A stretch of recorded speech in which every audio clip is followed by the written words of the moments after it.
काय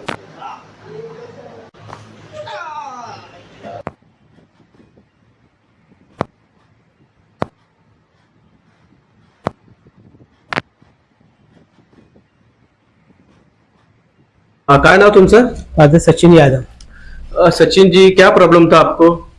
मला मान खूप दुखायची माझी आणि हा पूर्ण प्रोसेस फुल शोल्डर म्हणजे राईट पेक्षा लेफ्ट जास्त दुखायचा आणि हे पूर्ण पूर्ण म्हणजे पूर्ण सर्वायकल आणि फुल शोल्डर आणि लोअर बॅक पण मिडलला पेन होता.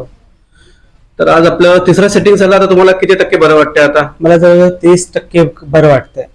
30% तुम्हाला बरं वाटतं? मानवर एकदम फ्री झाली? मान फ्री झाले, दुखणं पण कमी झालं. अच्छा, अजून काय बोलणार तुम्ही? अजून काय मला नेक्स्ट सेटिंग अजून मी येणार आहे तेव्हा अजून मला थोडंसं रिलीफ वाटेल. 3 सेटिंग झाल्या तर आपण वन्स अ वीक करणार आहोत. वन्स अ वीक दिवसापर्यंत. आणि थोडे आपले औषधं आहेत. माझे औषध मेडिसिन चालू आहे, तुम्ही दिलेले कंटिन्यू. पण ते आता मी सकाळ संध्याकाळ घेऊ की? ते सांगतो मी आता औषधाबद्दल. पण बाकी आता तुम्हाला आराम आहे ना? आराम आहे. संतुष्ट आहात ना? हो. चला, थँक्यू व्हेरी मच.